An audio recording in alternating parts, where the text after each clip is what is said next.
சாயந்தர நேரத்தில் சூப்பரான ஒரு ஸ்நாக்ஸ் தாங்க ரோட்டு கடை காளான். இதை எப்படி செய்யறதுன்னு பார்க்கலாம் வாங்க, வீடியோக்குள்ளே போகலாம். வணக்கம் நண்பர்களே, லக்ஷ்மி சமையலுக்கு உங்களை அன்போடு வரவேற்கிறேன். எங்கள் சேனலை இதுதான் ஃபஸ்ட் டைமாக பார்க்குறீங்கன்னா சப்ஸ்கிரைப் பண்ணிக்கோங்க, ஷேர் பண்ணிக்கோங்க, லைக் பண்ணிக்கோங்க, கமெண்ட் பண்ணிக்கோங்க. அப்போ தான் நான் போடுற வீடியோ உங்களுக்கு உடனுக்குடனே வரும். நான் இன்றைக்கி வந்துட்டு ஒரு சூப்பரான ஈவினிங் ஸ்நாக்ஸ் தாங்க பண்ண போகிறேன். இந்த ஸ்நாக்ஸ் வந்து சின்னவங்கலேருந்து பெரியவங்களுக்கு எல்லாருக்குமே பிடிக்குங்க, ரொம்ப பிடிக்காதவங்களே இருக்காது. அது என்ன ஸ்நாக்ஸ்னால் ரோட்டு கடை காளான் தாங்க. அது அதே சுவையில் நம்ம வீட்டிலையே எப்படி செய்யறதுன்னு பார்க்கலாம் வாங்க, வீடியோக்குள்ளே போகலாம். இன்றைக்கி வந்து காளானே இல்லாமல் கோஸை மட்டும் வச்சு தாங்க நான் இன்றைக்கி காளான் கிரேவி பண்ண போகிறேன். வாங்க அது எப்படி செய்யறதுன்னு பார்க்கலாம். நான் வந்து கோஸ் வந்து இந்த மாதிரி பொடியாக கட் பண்ணியிருக்கேங்க. இது வந்து 250 1/4 கிலோ எடுத்திருக்கேன்.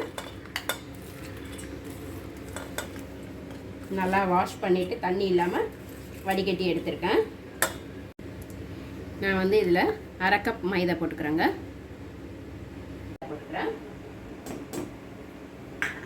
இதில் வந்துட்டு 2 ஸ்பூன் கார்ன்ஃப்ளவர் போட்டுக்கிறேன். 2 ஸ்பூன் கார்ன்ஃப்ளவர் சேர்த்துக்கலாம். காஷ்மீரி சில்லி 1 ஸ்பூன் போட்டுக்கிறேங்க. ஸ்பூன் கரம் மசாலா போட்டுக்கிறேன். 1/2 ஸ்பூன் கரம் மசாலா போட்டுக்கிட்டேங்க. இப்போ 1 ஸ்பூன் வந்து இஞ்சி பூண்டு பேஸ்ட்டு போட்டுக்கலாம். 1 ஸ்பூன் இஞ்சி பூண்டு பேஸ்ட்டு, உப்பு தேவையான அளவு போட்டுக்கிறேன். இதை வந்து நம்ம அப்படியே எல்லாத்தையுமே கலந்துக்கலாங்க. முதல் தண்ணி ஊற்றாமல் கலந்துக்கலாம், ஏன்னா அந்த கோஸ்லலாம் கொஞ்சம் தண்ணி இருக்கும் இல்லையா, அதனால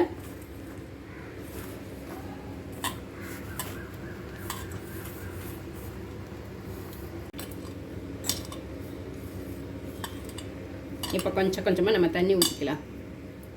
ஊற்றி கொஞ்சமாக பிசைஞ்சிக்கலாம் நல்லா.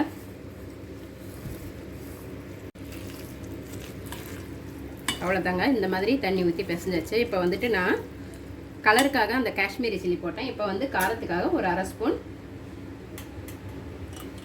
தனி மிளகாய்த்தூள் போட்டுக்கிறேங்க. அதையும் நல்லா கலந்துக்கலாம். உங்களுக்கு வேண்டான்னா நீங்கள் போட வேண்டாம்.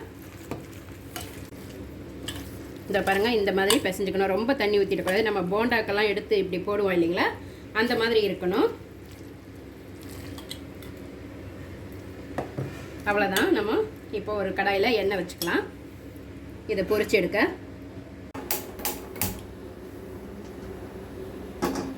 இதில் கொஞ்சம் எண்ணெய் ஊற்றிக்கலாம். எண்ணெய் சூடாயிடுச்சு. நம்ம வந்து இது கொஞ்சம் சின்ன சின்னதாக இந்த மாதிரி போட்டுக்கலாங்க. அப்போ ஈஸியாக இருக்குது நம்மளுக்கு பொரிச்சு எடுக்க. எண்ணெய் சூடானது நம்ம வந்து மீடியமாக வச்சுக்கலாம் எண்ணெயை.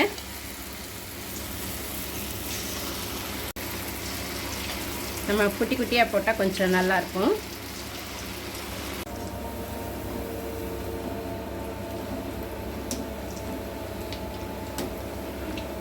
நான் கொஞ்சம் வந்து ஸ்டவ் வந்து மீடியமாக வச்சுருக்கேங்க. இதை நல்லா நம்ம நொரை அடங்குற வரைக்கும் நம்ம இருக்கட்டும், அதுக்கப்புறம் எடுக்கலாம். அவ்வளோதாங்க, இந்த மாதிரி நம்ம எடுத்துக்கலாம். பொரிஞ்சு வந்ததும்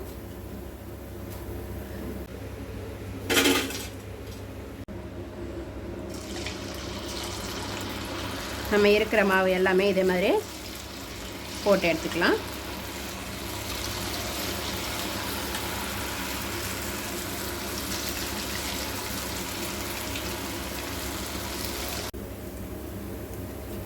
நம்ம எல்லா மாவுமே இதே மாதிரி போட்டு எடுத்துக்கலாங்க. நம்ம எல்லாமே இந்த மாதிரி பொரிச்சு எடுத்தாச்சுங்க. இப்போ வந்து நம்ம எவ்வளோ பெருசாக போட வேண்டாம், அதனால் சின்ன சின்னதாக நம்ம பிச்சு எடுத்துக்கலாங்க. இந்த மாதிரி நம்ம பிச்சுக்கிட்டால் நல்லாயிருக்கும் அதில் போடுறதுக்கு. இப்போ வந்து பார்த்திங்கன்னா இதை வந்து நம்ம அப்படியே கூட சாப்பிட்லாங்க. ரொம்ப நல்லாயிருக்கும், ரொம்பவே டேஸ்ட்டாக இருக்குங்க. இதை பாருங்கள், இந்த மாதிரி நம்ம எல்லாமே சின்ன சின்னதாக பிச்சு எடுத்தாச்சுங்க. இப்போ அதுக்கு மசாலா ரெடி பண்ணிக்கலாங்க. அதுக்கு ஒரு பானலியில் எண்ணெய் கொஞ்சம் ஊற்றிக்கிறேன். நம்ம காளான் பொரிச்ச எண்ணெய் வந்து இருக்குது, அதே ஒரு 2 ஸ்பூன் இருக்கிற அளவுக்கு ஊற்றிக்கிறேங்க. நான் ஒரு பெரிய சைஸ் வெங்காயம் வந்து எடுத்து கட் பண்ணி வச்சுருக்கேங்க, அதை போட்டுக்கிறேன். இதை கொஞ்சம் நம்ம கண்ணாடி பதம் வர வரைக்கும் வதக்கிக்கலாங்க. இதில் கொஞ்சமாக கருவேப்பிலை போட்டுக்கலாம். அதில் அதையும் சேர்த்து நம்ம வதக்கிக்கலாம். இதில் வந்து தக்காளி சாஸ் போட்டுக்கிறேங்க. இதில் வந்து ஒரு 2 ஸ்பூன் போட்டுக்கலாம்.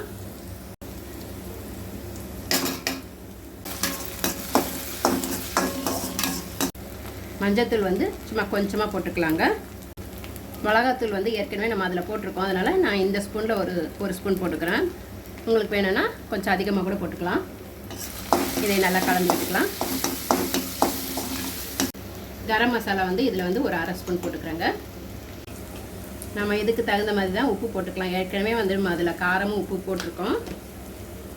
அது தகுந்த மாதிரி நம்ம பார்த்து போட்டுக்கலாம். உங்களுக்கு கொஞ்சம் காரம் அதிகமாக தேவைன்னா நீங்கள் இன்னும் கூட காரம் போட்டுக்கலாம். வந்து கார்ன்ஃப்ளவர் வந்து 1 ஸ்பூன் எடுத்துருக்கேங்க. அதில் வந்து நம்ம 1/2 டம்ளர் இருக்கிற மாதிரி தண்ணி ஊற்றி கரைச்சி எடுத்துக்கலாம். இப்போ நம்ம கரைச்சி வச்சுருக்கிற கார்ன்ஃப்ளவரை இதில் ஊற்றிக்கலாங்க. ஊற்றிக்கிட்டு நல்லா கலந்து விட்டுக்கலாம். இப்போது இன்னும் ஒரு 1/2 கிளாஸ் இருக்கிற தண்ணியை இதில் ஊற்றிக்கலாங்க. இது ஊற்றுனதும் கொஞ்சம் நம்மளுக்கு திக்காக ஆகும்.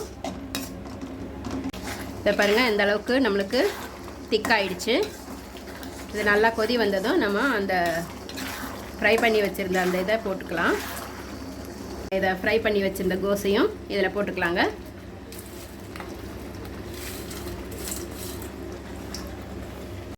இப்போ நம்ம மீடியமாக வச்சுக்கிட்டு இதை ஒரு 5 நிமிஷம் நல்லா கலந்து விட்டுக்கலாம்.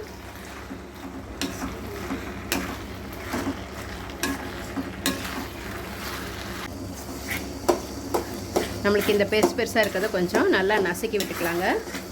அப்போ தான் நம்மளுக்கு கிரேவி நல்லாயிருக்கும். காளான்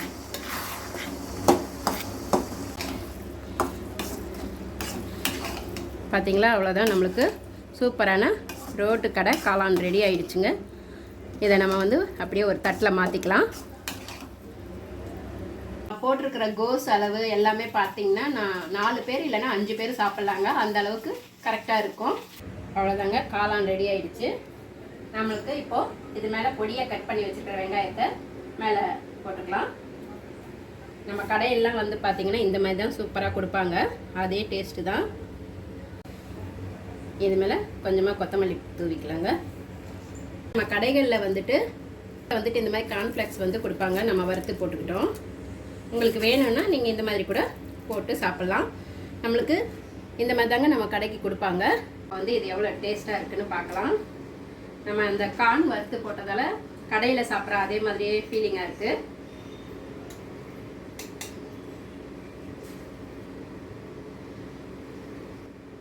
ரொம்ப சூடாக இருக்குங்க.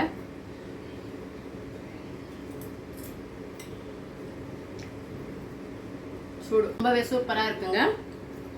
கண்டிப்பாக நீங்களும் உங்கள் வீட்டில் ட்ரை பண்ணி பாருங்கள். இது எல்லாருக்குமே பிடிக்கும். நீங்கள் வீட்டில் ஒரு வாட்டி செஞ்சுட்டிங்கன்னா நீங்கள் இனிமேல் கடையில் போய் வாங்கவே மாட்டீங்க. ஏன்னா அந்தளவுக்கு டேஸ்ட்டாக இருக்குது. நம்ம ரொம்ப ஈஸியாகவும் வீட்டில் பண்ணியாச்சு.